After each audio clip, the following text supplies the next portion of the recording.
കുംഭമാസം തുടങ്ങുമ്പോൾ തന്നെ ഗ്രാമത്തിലെ കാവിന്റെ ചുറ്റും ഒരു ചെറിയ ആവേശം പതിയെ ഉണരാൻ തുടങ്ങും. അവസാനം വേല ദിവസമാകുന്നതോടുകൂടി ആ ആവേശം അതിന്റെ പാരമ്യത്തിലെത്തും. പുലർച്ചെ മുതൽ വഴികളിലൂടെ ആളുകൾ കാവിലേക്ക് പോകുന്നത് കാണാം. നെറ്റിയിൽ കുങ്കുമവും ഹൃദയത്തിൽ നിറഞ്ഞ വിശ്വാസം കൊണ്ടുള്ള ഒരു യാത്ര. ദൂരെയൊക്കെയായി കേൾക്കുന്ന ചെണ്ടമേളത്തിന്റെ ശബ്ദം, അത് കേൾക്കുമ്പോൾ തന്നെ ബാല്യത്തിന്റെ മനസ്സ് സന്തോഷത്തോടെ നിറഞ്ഞു പോകും. ഞങ്ങൾ പല്ലിശ്ശേരി ദേശക്കാർക്ക് ഭരണിയല്ല, പിറ്റേന്ന് കാർത്തിക നാളിലാണ് ആഘോഷം. അതുകൊണ്ട് തന്നെ അത് കാർത്തിക വേലയാണ്. വേല ദിവസമായാൽ വീട്ടുകാരറിയാതെ കൂട്ടുകാരുമൊത്ത് കാവിലേക്ക് പോകുന്നത് ഒരു പതിവായിരുന്നു. കാവിൻ്റെ മുറ്റത്ത് നിറഞ്ഞു നിൽക്കുന്ന ആളുകൾ, പലവിധ ശബ്ദങ്ങൾ. ഒരിടത്ത് വിവിധ സമുദായങ്ങളുടെ കാവടികളും നാദസ്വര മേളങ്ങളും, മറ്റൊരിടത്ത് തട്ടുമേൽക്കളി, കൂടാതെ കുതിരക്കളി തുടങ്ങിയ നാടൻ കലാരൂപങ്ങൾ. ഈ ആവേശക്കടലിനിടയിൽ അവിടെയായി ചുവപ്പിൻ്റെ ചില തുരുത്തുകൾ. ദേവിയുടെ ഭക്തരാണ്, വെറും ഭക്തരല്ല, ദേവിക്കായി ഒരായുസ് മുഴുവൻ സമർപ്പിച്ചവർ. ചണ്ടയുടെ താളം ഉയരുമ്പോൾ കയ്യിൽ വാൾ പിടിച്ച് വലിച്ചപ്പാട് ഭഗവതി ആവേശിച്ച് ഉറഞ്ഞു തുള്ളാൻ തുടങ്ങും. അത് വെറുമൊരു നൃത്തമല്ല, ഒരു വിശ്വാസത്തിന്റെ ജ്വാലയാണ്. ഒരു ഗ്രാമത്തിന്റെ ആത്മാവിൽ കെടാതെ ജ്വലിക്കുന്ന പൈതൃകത്തിന്റെ കനലാണ്.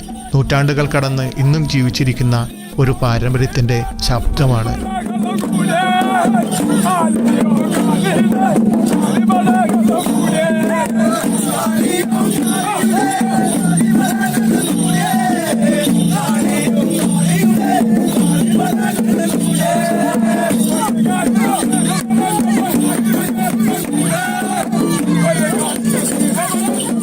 കയ്യിൽ വാൾ പിടിച്ച് ആവശ്യത്തോടെ തുള്ളുന്ന വെളിച്ചപ്പാടും അതിനൊപ്പം ഉയരുന്ന അരമണിയുടെയും ചിലമ്പിൻ്റെയും ശബ്ദവും ഇന്നും മനസ്സിൽ അതേ വ്യക്തതയോടെ നിൽക്കുന്ന കാഴ്ചകളാണ്. അതെല്ലാം ഞങ്ങൾ കുട്ടികൾക്ക് ഒരേ സമയം ഭയവും അത്ഭുതവും നൽകുന്ന കാഴ്ചകളായിരുന്നു. കാവിലെ വലിയ വൃക്ഷങ്ങൾക്ക് കീഴിൽ നിന്നുകൊണ്ട് ഭക്തരുടെ ആവേശവും പ്രാർത്ഥനയും നോക്കി നിൽക്കുമ്പോൾ ആ അന്തരീക്ഷം മുഴുവൻ ഒരു രഹസ്യശക്തി നിറഞ്ഞു നിൽക്കുന്നത് പോലെ തോന്നും. താളവാദ്യങ്ങളുടെ മുഴക്കം നെഞ്ചിൻ്റെ ഉള്ളിലേക്ക് തന്നെ എത്തുന്നത് പോലെ തോന്നും. ഭക്തരുടെ പ്രാർത്ഥനയും ആവേശവും വിശ്വാസവും ചേർന്ന് അവിടെ ഒരു പ്രത്യേക അന്തരീക്ഷം ഉണ്ടാകുമായിരുന്നു. അന്ന് ഞങ്ങൾക്കതൊരു വലിയ ഉത്സവം മാത്രമായിരുന്നു. പക്ഷേ ഇന്ന് പിന്നോട്ട് നോക്കുമ്പോൾ മനസ്സിലാവുന്നു, അത് നമ്മുടെ ഗ്രാമത്തിൻ്റെ ആത്മാവും നമ്മുടെ ബാല്യത്തിൻ്റെ ഏറ്റവും മനോഹരമായ ഓർമ്മകളിലൊന്നുമായിരുന്നു.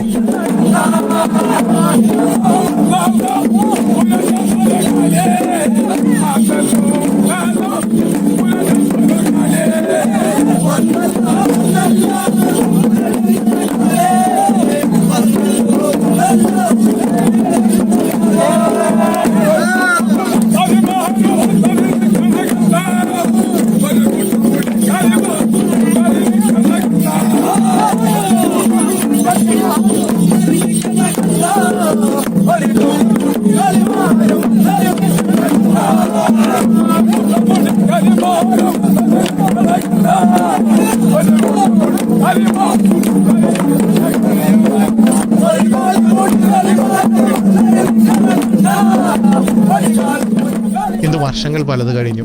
ഗ്രാമവും മാറി, ആളുകളും മാറി. പക്ഷെ എവിടെയെങ്കിലും ചെണ്ടമേളം കേൾക്കുമ്പോൾ മനസ്സറിയാതെ തിരിച്ചു പോകും ആ പഴയ കാവിലേക്കും കൂട്ടുകാരോടൊപ്പം ഓടിക്കളിച്ചിരുന്ന ആ ബാല്യകാല ദിവസങ്ങളിലേക്കും.